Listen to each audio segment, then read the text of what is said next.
చెప్తున్నారుగా, శిక్ష తప్పదు. బోధిస్తూ నేను అంతవరకు సహించుకోకపోతే నేను కూడా ఎక్కడికి వెళ్తాను? పాతాళానికి వెళ్తాను. కనుక దేవుడు నన్ను హెచ్చరిక చేస్తుంది. వాక్యం చూస్తాం అన్నమాట. మత్తయి సువార్త 24వ అధ్యాయం 13వ వచనం చదువుదాం. మత్తయి సువార్త 24వ అధ్యాయం 13వ వచనం.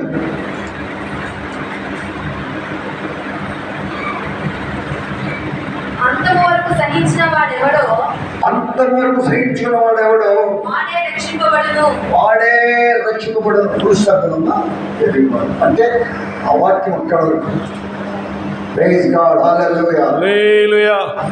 దేవుడి వాక్యము ఖచ్చితంగా చెప్తుంది, అంతవరకు రక్షించుకున్నవాడే సహించిన వాడే రక్షింపబడతాడు. సహించుకున్న వాడే మళ్ళా రాజ్యానికి వెళ్తాడు. లేకపోతే వాడి పరిస్థితి అదోగతి. కనుక ప్రేమలారా, మనము అంతవరకు సహించుకోవాలని దేవుడు వాక్యం హెచ్చరిక చేస్తుంది. అది ఎవరికంటే ఆ హెచ్చరిక అన్యులకి ఇవ్వాల, వేరెవరికి ఇవ్వాల, భక్తిహీనులకి ఇవ్వాల. ఎవరికి ఇస్తున్నాడు? మనకి, మా రక్షింపబడిన వారికే. దేవుడి నామమును విశ్వసించి ఆయన నామంలో పాప గురించి మనం పశ్చాత్తపడి ఆయన నామంలో బాప్తిస్మిస్తున్న వారు, రక్షింపబడిన వాళ్ళు, ఆయన రక్తంలో పాపం కనుక్కొని శుద్ధి చేసుకున్న వారిని హెచ్చరిక చేస్తాడేమని. అంతవరకు సహించుకోవాలి. సహించుకోకపోతే మనకు శిక్ష తప్పదు. కొంతమంది చెప్తారు రక్షింపడాలి, వాడు మధ్యలో ఏమైపోయినా సరే పర్వాలేదు, రక్షణ పొందాడు కదా, నరకం నుంచి తప్పించబడ్డావు అని చెప్పి కొంతమంది బోధ చేస్తారు. ఆ బోధ అబద్ధ బోధ, అది మంచి బోధ కాదు. అది వాక్య ప్రకారమైన బోధ కాదు. అది ఎందుకంటే వాక్య ప్రకారం ఉండాలంటే అంతవరకు సహించుకోవాలి. చూడండి ప్రేమలారా, అంతవరకు సహించుకుంటారని దాని గురించి మోసగించబడతారట. ఎవరు? చూద్దాం ఎంత ఏ విధంగా మోసగించబడతారో దేవుడికి మనం చూస్తాం. మత్తయి సువార్త 24వ అధ్యాయము 4 నుంచి కొన్ని వాక్యం 14 వచనాలు చదువుతామమ్మా. యేసు వారితో ఇట్లనెను, ఎవడును మిమ్మును మోసపరచుకొనకుండా చూచుకొనుడి. అనేకులు నా పేరట వచ్చి నేనే క్రీస్తుని చెప్పి పలువురిని మోసపుచ్చెదరు. మరియు మీరు యుద్ధముల గురించి, యుద్ధ సమాచారం గురించి వినబోదురు. మీరు కలవరపడకుండా చూచుకొనుడి. ఇవి జరగవలసినది కానీ అంతము వెంటనే రాదు. జనమే జనము, రాజ్యము లేచును. అక్కడక్కడ కరువులు, భూకంపములు కలుగును. ప్రారంభము. అప్పుడు జనులు నిమ్మును శ్రమల పాలు చేసి చంపెదరు. మీరు నా నామము నిమిత్తము సకల జనుల చేత ద్వేషింపబడుదురు. అనేకులు అభ్యంతరపడి ఒకరినొకరు అప్పగించుకొని ఒకరినొకరు ద్వేషిస్తారు. అనేక అబద్ధ ప్రవక్తలు వచ్చి పలువురిని మోసపరిచెదరు. అక్రమం విస్తరించుట చేత అనేకుల ప్రేమ చల్లారును. అంతవరకు సహించుకున్నవాడే రక్షింపబడు. దేవుడి వాక్యము చక్కగా చెప్తుంది. ఈ యొక్క అపాయకర దినములలో ఉన్నాం. మనము చెడ్డ దినములలో ఉంటున్నాము, మోసకర దినములలో ఉంటున్నాము. ఈ యొక్క దినంలో మనము జాగ్రత్తగా ఉండమని దేవుడి వాక్యం మనల్ని హెచ్చరిక చేస్తుంది. ఏమైనా హెచ్చరిక చేస్తుంది అంటే, ఏ సీట్లు నేను ఎవరు మీరు మోసపరచకుండా ఏం మోసం చేస్తారు? దేవుడి వాక్యం నీతిగా మోసపరుస్తారు. వాళ్ళని వాక్యం నీతిగా చెప్పరు, వాళ్ళు వేరే విధంగా వక్రీకరించి మాట్లాడి మోసపరుస్తారు. ఆమె హల్లెలూయా. నేను మాట్లాడతాను, భౌతికలు మాట్లాడతాను, లోకంలో మాట్లాడతాను. ఈ లోకంలో ఈ మన ప్రదేశంలో చీఫ్ మినిస్టర్నే మోసం చేశారు. ముఖ్యమంత్రి చీఫ్ మినిస్టర్నే మోసం చేశారు. సర్వసాధారణ ప్రజలు మోసపోవడానికి లెక్క ఉందా? చూడండి, చదువుకున్నవాడు అన్ని విధంగా తెలుసుకుని మోసపోయాడు. ఆయన ఈసారి రెండోసారి మోసపోవడం అయిందా? కనుక జాగ్రత్తగా ఉండమని దేవుడు హెచ్చరిక చేస్తుంది. కానీ మోసంగా ఉంటుంది మనము. ఎందుకంటే ఈ యొక్క కాలంలో మోసపరుస్తున్నట్టే అబద్ధ బోధకులు వచ్చి అబద్ధ మాటలను చెప్తారు. వాక్యంతో చెప్పరు. మనకు అనుకూలమైన అంటే భక్తిహీనులకు అనుకూలమైన బోధ చేస్తారు. అదే ఆ బోధ ఎట్లుంటే ముస్లిం ముచ్చట్లు ఉంటాయి. ఎట్లుంటది? ముస్లిం ముచ్చట్లు ఉంటుంది. కనుక వారికి కల్పన కథలుగా ఉంటుంది. వారికి ఇష్టమైన బోధలుగా చెప్తారు. అక్కడ మోసం వచ్చేసి ఆ విధంగా దేవుని భయభక్తులు ఉన్నవారు, విశ్వాసం ఉన్న వారిని విశ్వాసం నుంచి బయటకు తీసుకొచ్చేస్తారు. అందుకు నిలబడి చెప్తుంది, మోసపోకుండా జాగ్రత్త ఉంటాడని చెప్తా ఉంది. ఎందుకంటే ఇంకా దేవుడు రాజ్య సమయంలో ఏ విధంగా జరుగుతుంది అంటే, రాజ్యం మీదకి రాజ్యము, జనం మీదకి జనాలు, యుద్ధాలు, యుద్ధ సమాచారాలు ఉంటారు అని చెప్తా ఉంది. అక్కడ భూకంపం, కరువు, కాటకాలు వస్తాయని చెప్తా ఉంది. కనుక వాక్యం చెప్తా ఉన్నప్పుడు మనము ఆ వాక్యం మళ్ళీ హెచ్చరిక చేస్తున్నప్పుడు నువ్వు నేను ఎట్లా ఉండాలి? జాగ్రత్త పంచుకోవాలా లేదా? అవును, దేవుడు వారికి సెలవిస్తున్నప్పుడు మనము జాగ్రత్తగా ఉండాలి. అయ్యా నేను పడిపోయానే, అయ్యా చెప్పినప్పుడు తెలిసి తప్పు చేసినప్పుడు శిక్ష తప్పదు.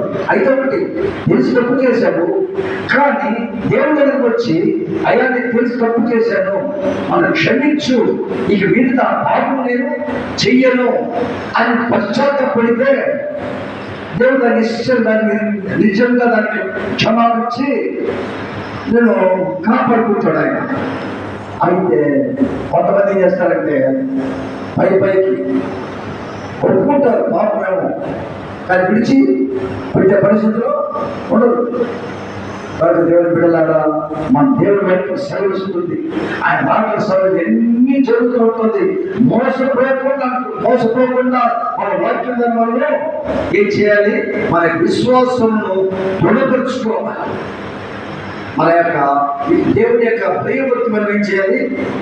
నిలకడగా ఉండాలి. అంటే నిలకడ ఉండాలంటే బండ మీద మన పునాది వేసినట్టు ఇల్లు కట్టుకున్నప్పుడు ఎక్కడ పునాది వేస్తాడు? ఎత్తిదే కదా వేస్తాడు. అందుకు దేవుడు ఎక్కువ చెప్తుంది, నీ పునాది క్రీస్తు బండ మీద వేసుకోవాలి. ఎప్పుడైతే నీ పునాది క్రీస్తు బండ మీద వేయబడుతుందో అప్పుడు నువ్వు స్థిరంగా ఉంటావు. ప్రతి దినము దేవుడికి సహవాసం కలిగి ఉండాలి.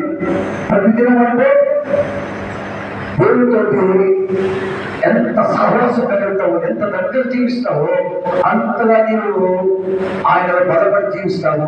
ఇటువంటి మోసకర వాళ్ళ దగ్గర నుంచి నువ్వు తప్పించబడతావు. ఆమె హల్లెలూయా. ఈ మన మాటలు వాళ్ళు హెచ్చరిక చేసినప్పుడు మనం ఎంతగానో జాగ్రత్తగా పడుతున్నాం. ఆమె హల్లెలూయా. రెండో మాట వస్తే చూస్తాం ప్రియులారా, అపోస్తుల కార్యము 4వ అధ్యాయము 32వ వచనం. అపోస్తుల కార్యము 4వ అధ్యాయము 32వ వచనం. విశ్వసించిన వారందరూ ఏక హృదయమును ఏకాత్మ గలవారై ఉండిరి. ఎవరును కలిగిన వాటిలో తన కలిగిన వాటిలో ఏది తనకు తనదని అనుకోలేదు. వారికి కలిగినదంతయు వారికి సమిష్టిగా ఉండెను.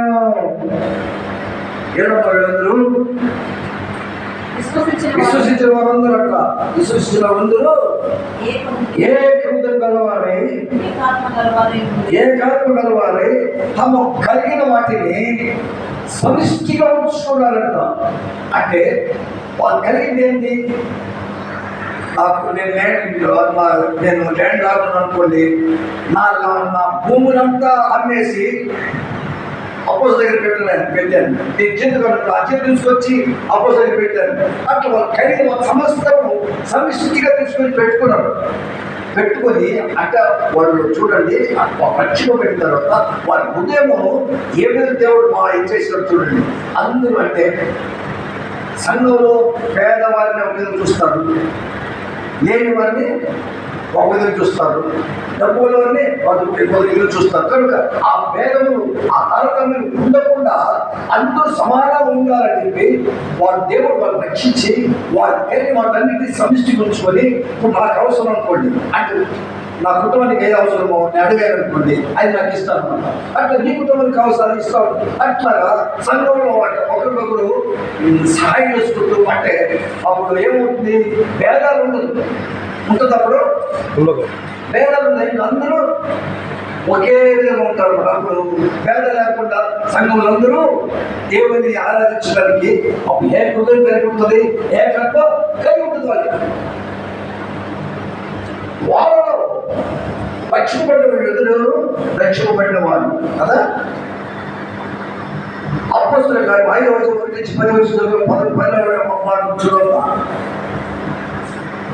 అననీయ ఒక మనుషుడు తన భార్య సఫీరాతో ఏకమై పొలం అమ్మేను. భార్య ఎదుకమనే చదివే మనం మాట్లాడుతున్నాం. అననీయ సఫీరా ఇద్దరున్న భార్య భర్తలు. వారు ఎవరు? వాళ్ళు కూడా ఈ యొక్క విశ్వాసుల యొక్క జాగ్రత్తలో ఉన్నవారే. ఎవరు వాళ్ళు? రక్షింపబడిన వాళ్ళే, అననీయ సఫీరా వాళ్ళు. కనుక వాళ్ళు కూడా మా ఆస్తులు అమ్మేసి తీసుకొచ్చి అపోస్తలుల పాదాలకు పెట్టాలనుకున్నారు. రైట్, వెరీ గుడ్, మంచిది, బాగుంది. అంటే పొలాలు అమ్మేశారు, తీసుకొచ్చున్నారు. డబ్బులు వెంటనే తీసుకొచ్చి స్థలంలో చేర్చుంటే బాగుండేది. వాళ్ళు ఏం చేశారంటే కొంత ఇంట్లో పెట్టుకొని వారికి ఆలోచన కలుగుతాము. సాధారణ చూచాడు ఎవరిని ఎవరు బలహీన ఉన్నాడో వాడిని మిగడానికి సాధారణుడు ప్రయత్నం చేస్తా ఉన్నాడు. కనుక వీళ్ళ ఆలోచనలు దేవుడికి తెలిసిపోయాడు. సాధారణ తెలిసిపోయింది. సాధన చేసేందుకే వారికి ఒక ఆలోచన పెట్టాడు. మన పొలం కదా తీసుకెళ్ళి ఆపోజిట్ పెట్టింది ఎలా మనకి మన సొమ్మును దాచుకుందాం. కొంచెం దాచుకొని కొంచెం తీసుకెళ్ళి అపోజిట్ పాదం పెట్టారు. అంటే వాళ్ళ ఐడియా ఏంటంటే నేను చెప్తాను, డబ్బు సంపాదించుకున్నారు, కొంచెం ఇంట్లో పెట్టుకున్నారు, తీసుకొచ్చి ఆపోజిట్ పెట్టారు. మన అవసరాలు కూడా వల్ల ఆ డబ్బులో అట్టే ఉండాలి. మన అవసరాన్ని కూడా వాళ్ళ దగ్గర అడిగి తీసుకొని మనం ఉన్నాము. వాళ్ళు ఏమైపోయింది? ఏమవుతుంది? దుష్టుల ఆలోచన చొప్పున వాడు చేశారు. కనుక ఆ విధంగా వాళ్ళు చేయగలిగారు. వాళ్ళకి వచ్చారు, అపోస్తలుల దగ్గర పెట్టారు. అప్పుడు పేతురు గారు అంటున్నారు, అపోస్తలుడు పేతురు, ఏమయ్యా ఇంటికే పొలం అమ్మారు మీరు అని అంటే, అవునయ్యా ఇంటికని అమ్మానయ్యా. ఎందుకు అమ్మనయ్యా? దేవుడిని మోసపరుస్తాము, పరిశుద్ధ దేవుడిని దుఃఖపరుస్తాము అని చెప్పి అడిగినప్పుడు అబద్ధానికి చెప్తావయ్యా చెప్పులతో మొదలు దుఃఖపరుస్తూ చెప్పినప్పుడు అక్కడ కూలి చచ్చిపోయాడు. ఎవరు మోసుకొని చచ్చిపోయాడు? దేవుని మోసపరిచాడు. రక్షపడినవాడే కదా, రక్షపడినవాడే. అంతవరకు కొనసాగించుకున్నాడా? ఇప్పుడు చచ్చిపోయాడు, ఎక్కడ పోతాడు ఆయన? సో కొంతసేపు భార్య వచ్చింది. ఎవరు వచ్చారు? భార్య వచ్చి సఫీరం వచ్చింది. వచ్చి వాళ్ళ భర్త పోయాడు కదా, ఇంకా రాలేదే, ఆయనతో ఎందుకు రాలేదో కనుక్కున్నాను వచ్చింది అమ్మ. పేదలు నిలబడింది. పేదలు నిలబడ్డాడు. ఏమ్మా సఫీరమ్మా, ఇది అమ్మేవా నువ్వు? నీ పొలాన్ని వచ్చి అవునా ఎందుకైనా మేము ఎందుకమ్మా నువ్వు కూడా పట్టుదలని దుఃఖపరుస్తున్నావు? దేవుడు మోసం చేసుకున్నారు. భర్త మోసం చెప్తాను అబద్ధం చెప్పి చచ్చిపోయి తీసుకెళ్ళి కూర్చోచ్చారు. నిన్ను కూడా అక్కడే చేస్తావమ్మా అన్నాడు. అక్కడే కూడా ఏమైపోయింది? రక్షణ పడిన వాళ్ళకి రక్షణ కొనసాగించుకున్నారా? వాస్తవంలో ఆ స్థితి ఏంటి? చనిపోయిన తర్వాత ఏదో స్థితి నరకానికి. హల్లెలూయా. దేవుడి మహిమ కలుగును గాక.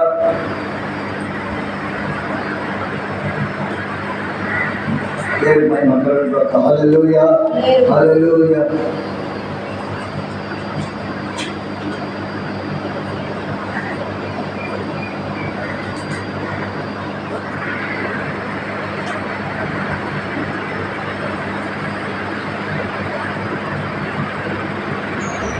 అక్కడ చనిపోయిన నరకానికి వెళ్ళిపోయారు.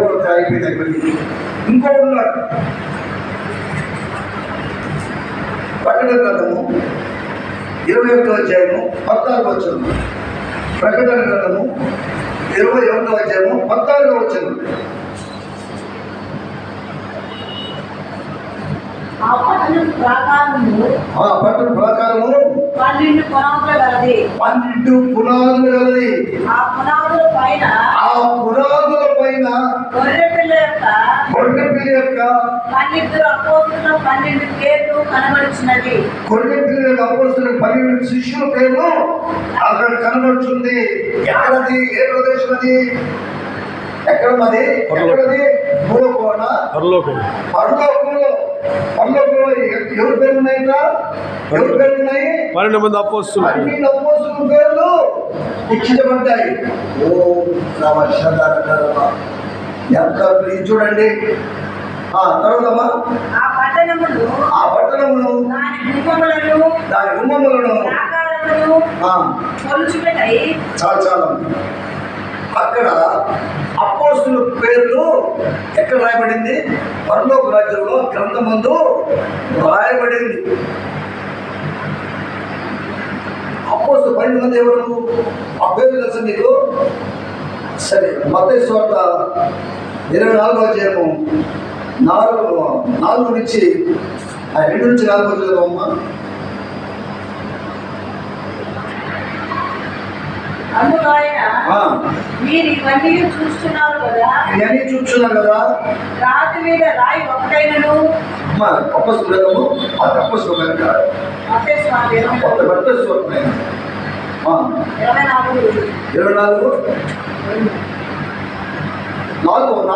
చదువున్నా. యేసు వారితో ఇట్లనెను, ఎవరు మిమ్మల్ని మోసపరచకుండా చూచుకుని. ఆ మాట అపోస్తులు పేర్లమ్మా. దాన్ని మత్తయి సువార్త 10వ అధ్యాయం 10 నుంచి 4 చదువుమ్మా. ఆ 12 అపోస్తుల పేర్లు ఏవనగా, ఆ 12 అపోస్తుల పేర్లు ఎవరంటే? మొదట పేతురు, తిమోతి, అతని సహోదరుడు ఆంద్రేయ, జెబెదయి కుమారుడు యాకోబు, అతని సహోదరుడు యోహాను, ఫిలిప్పు, బర్తలోమయి, తోమా, సుంకరేను మత్తయి, అల్పయి కుమారుడు అల్పయి కుమారుడైన యాకోబు యాకోబును తద్దయి అని మారు పేరు పెద్దయిన మారుపేరు గల లెబయి లెబయి, కనానీయుడైన సీమోను కనానీయుడు సీమోను, ఆయనను అప్పగించిన ఆయనను అప్పగించిన ఇస్కరియోతు యూదా ఇస్కరియోతు. ఎవరి పేరుందమ్మా అక్కడ? పన్నెండు పేర్లు. ఎవరి పేరు ఎక్కడ ఉంది?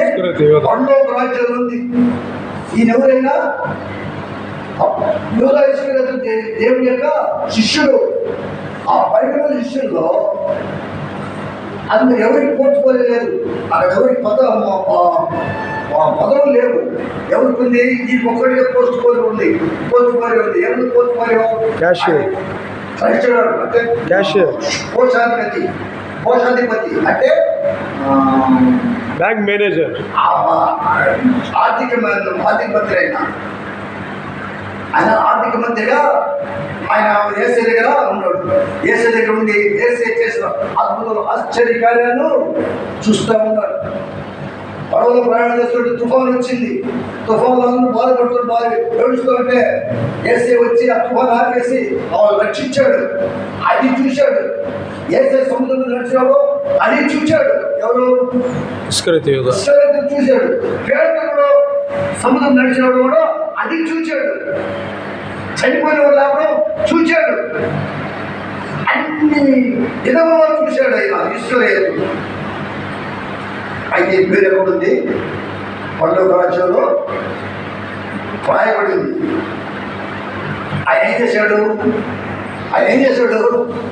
యేసుక్రీస్తు దేవుడు యేసుక్రీస్తు ప్రభువుని ఏం చేశాడు? 30 వెండి నాణ్యాలకు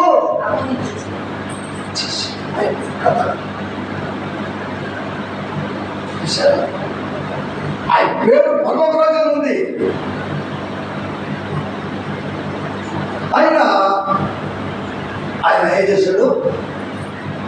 తన రక్షణను అంతవరకు కొనసాగించుకోకుండా దేవుడిని ఆయన ఒకడు యేసుక్రీస్తు పాదాలను కడిగాడు. ఇప్పుడు యేసుక్రీస్తు మీలో ఒకడు సాతానుడయ్యా నన్ను అప్పించడానికి ఉన్నాడు. వాడు ఎవరైనా అడిగితే నాతో పాటు పాత్రలో చీముస్తున్నాడు వాడే డైరెక్ట్ చెప్తున్నాడు. పాస్టర్ దేవుడు ఏసై చెప్తానే ఉన్నాడు. అయినా కూడా వాడికి రక్షణ పశ్చాత్తాపము ఆలోచన. అటువంటి వాడు యేసుక్రీస్తుని చూడమని అప్పగించేసాడు. ఏమైంది వాడి పరిస్థితి? మత్తయి 27 అధ్యాయం 5 వచ్చింది చదవమ్మా. మత్తయి 27 అధ్యాయం 5 వచ్చింది. అప్పుడు ఆ వెండి నాణ్యములు దేవాలయంలో పారబోసి పోయి ఉరి పెట్టుకొనేను. ఇంకా పైన చదివితే ఏమంటున్నాడంటే అయ్యా ప్రధాని ఆలయంలోకి వెళ్ళాడు.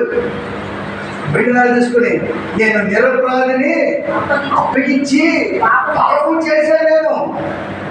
నేను పాపం చేశాను కనుక ఈ వెండి నాణ్యంలో వద్దు అని చెప్పేది ఈ మాకు అవసరం లేదు పోయని చెప్పి వాళ్ళు అన్న ప్రధాని ఆడేం చేశాడు? ఆ యుద్ధ అక్కడ పడేసిపోయి ఊరి పోసుకుని ఎక్కడ పశ్చాత్తాపడ్డాడు? ఏసీ గురించి పశ్చాత్తాపడ్డాడా? గణరాజు దగ్గర వచ్చి పశ్చాత్తాపడుతున్నాడు. అదే ఏసీ దగ్గర వచ్చి పశ్చాత్తాపడుతుంటే ఏసయ్య క్షమించడానికి సిద్ధ మనసు కలిగిన వాడు. కానీ ఏసీ దగ్గర రాలా, ప్రధానాధికారి దగ్గర వెళ్ళాడు. అపోస్తలుల కార్యము 1:12 చదువుకోమ్మ.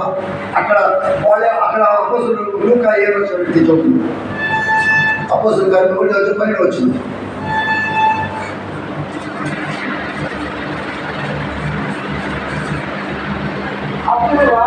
అప్పుడు వారు 18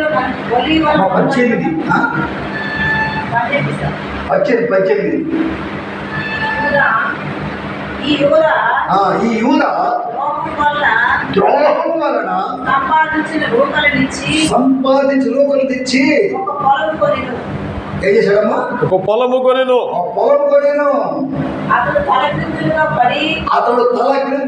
పడి నడిమి బద్దలైన పొట్టలో పేరు బయటకు వచ్చి చచ్చాడు. ఎట్లా సాగు చచ్చాడు చూడు. దేవుడిని మోసగించాడు. అననీయ సభలో దేవుడిని మోసగించారు. వారి బట్టలు రక్షింపబడిన వాళ్ళే అంతవరకు కొనసాగించుకోలేకపోయారు, చచ్చిపోయారు వాళ్ళు. యూదాయిస్కులకు మరీ అన్యాయం ఇది. ఆయనతో ఉన్న శిష్యులుగా జీవిస్తూ ఆయన చేసిన అద్భుత ఆశ్చర్యకర కళ్ళాన్ని చూస్తూ పాలన అత్యంత కళించుకున్నాడు. రొట్టె నుంచి తీసుకున్నాడు. అంతే సాతాను వల్ల ఆయనకు ప్రవేశించింది. అంటే వాడు ప్రభుత్వంలో ఏం తీసుకున్నాడు? మనం ఏం చెప్తాం? ప్రభుత్వం తీసుకునే ముందు మీరు పరీక్షించుకోండి.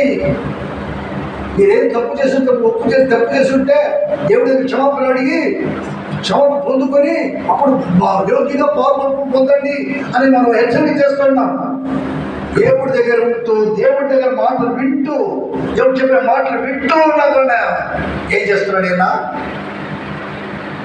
దేవుడి మాట లెక్క చేయకుండా సాతానుడు దుష్టుడు ఆలోచన చెప్పున నడిచారు కనుకనే అలానే సఫేరు నాశనమైన ఈయన కూడా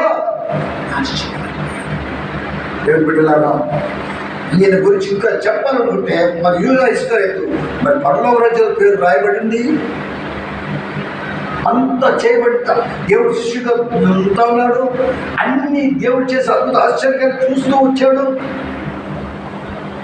ఆయన కూడా తన హృదయంలో చూసేవా? నా దేవుని బిడ్డలారా, నేను ఎందుకు చెప్తాను సంగమా, మనము కూడా పడిపోతున్నాం.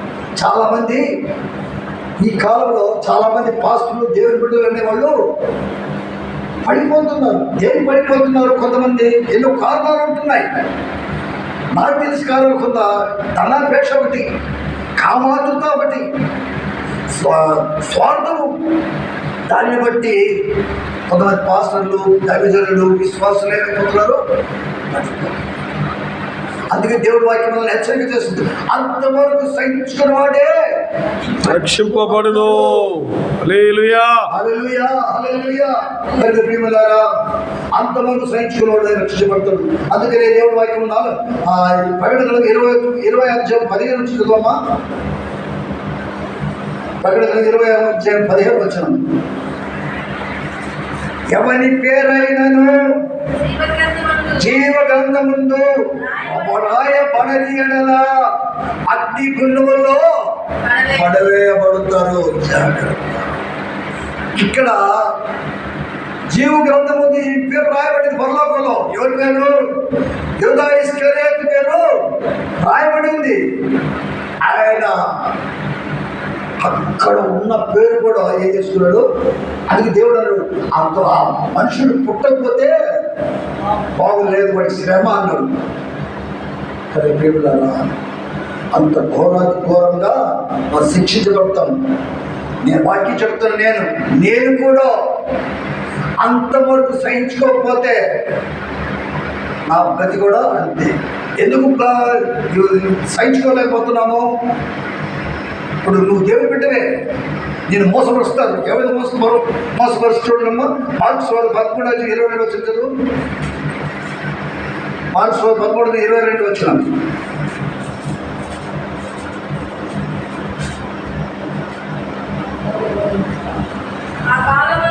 ఆ కాలమందు అబద్ధ క్రీస్తులు అబద్ధ ప్రవక్తలు వచ్చి సాక్ష్యమైన ఎడల ఏర్పరచబడిన వాడు ఎవరు? ఏర్పరచబడిన వాళ్ళు ఎవరు? ఎవరమ్మా? ఎవరు చెప్పండి. నేను ఏర్పరచబడినాను. మీరు ఏర్పరచబడిన వాళ్ళనా? ఆమేన్. అవునా? కనుక మనము కూడా ఏమవుతామంట? అబద్ధ క్రీస్తులు అబద్ధ బోధకులు వచ్చి సాధ్యమైతే ఏర్పరచబడ్డారు సైతము మోసము. దేవుడు ఎట్లా మోసపడతారు? చదవమ్మా. సూచక క్రియలను మహత్కార్యములను అగుపరచెదరు. మీరు జాగ్రత్తగా ఉండండి. మీరు జాగ్రత్తగా ఉండండి. సూచక్రియలు అద్భుత కార్యాలు చేస్తారు వచ్చి. అంటే ఎస్ఐ చేసిన క్రియలు కూడా చేస్తారు వాళ్ళు. చచ్చిపోయిన వారిని లేపుతూ ఏమనుకుంటావయ్యా, ఏమనుకుంటావమ్మా? చచ్చిపోయిన లేపుతూ ఏం చేస్తావు? అమ్మో ఈయన నిజమైన క్రీస్తు, ఈయన దేవుడు వచ్చాడు. ఆయన దేవుడు మాట హెచ్చరిక చేస్తాడు. నాలాగా వస్తారమ్మా, వెలుగుదూత వేషం వేసి వస్తారు. నీతి వాళ్ళ యొక్క పరిచయంలో నీతిమంతుల వేషం వేసుకొని వస్తారు. కనుక మీరు జాగ్రత్తగా ఉండండి, పడిపోకండి. యేసుక్రీస్తు రాకడ సమయం ఎటుంటుందంట? తూర్పు వెలుగు ఎక్కడి వరకు? పడవ వరకు వస్తుంది. అది తెలుసుకోవాలి మనం. అరే వాక్యం వీడు వచ్చి తీసుకొచ్చాడు, వీడు అబద్ధం చెప్తాడు. వెలుగు వస్తానంటే దేవుడు ఆ వెలుగు ఎక్కడి నుంచి వస్తుంది? తూర్పున పుట్టి పడవ వరకు వ్యాపిస్తుంది కదా. అది జరగలేదు కదా. ఎట్లా మనం నమ్మాలి? అది మనము ఏం చేయాలి? జాగ్రత్తగా ఉండాలి. జాగ్రత్త అంటే జాగ్రత్తగా ఉండాలంటే దేవుని సన్నిధిలో, అంటే దేవుని సహవాసంలో, మందిరంలో సహవాసంలో నిశ్చయంగానూ ఉండాలి. లేకపోతే ఏదో నిర్లక్ష్యంగా ఉన్నామంటే ఖచ్చితంగా మోసగించబడతాం. No doubt at all. దాంట్లో అనుమానమే లేదు. నువ్వు సహవాసంలో మరి నిర్లక్ష్యంగా ఉన్నావు అనుకో, ఖచ్చితంగా మోసగించబడతావు. కనుక దేవుడు మనల్ని హెచ్చరిక చేస్తుంది. సంఘానికి రక్షింపబడిన వారికి, సంఘానికి వస్తున్న వారిని హెచ్చరిక చేస్తుంది. అంతవరకు సహించుకున్నవాడే రక్షింపబడదు. హల్లెలూయా, హల్లెలూయా, హల్లెలూయా, ప్రైజ్ ది లార్డ్. కనుక ప్రియులారా, ఎవరి పేరైతే జీవితంలో రాయబడలేదో వాడికి ఏమవుతుంది? వాడు నరకానికి. నీ పేరు జీవుకుందా రాయబడుతుందా అని నిశ్చయిత ఉందా? నిశ్చిత ఉండాలంటే నా యేసయ్య సహవాసము కలుగు. మందిర సహవాసంలో ఖచ్చితంగా ఉండాలి. లేకపోతే నో మార్జిన్ ఎట్ ఆల్. క్షమాపణ లేదు. దేవుడు ఖచ్చితంగా నిత్య నరకులని నేను మాకు భయం వస్తుంది. నేను జీవిస్తున్నాను మంచిదే, అంతవరకు సహిస్తున్నా లేదు. అందుకనే మీరు సాధారణ ఎవడు మింగుతున్నావాడు చూస్తూ ఉన్నాడు, ఎవడు బలహీనముంటాడు మింగుతాడు చూస్తున్నాడు. కనుకనే మీరు సాధారణ ఎదురు జయించడానికి ఏం చేయాలి? వాడిని ఎదురు జయించాలి. దేవుడికి నువ్వు లోబడి ఉండాలి.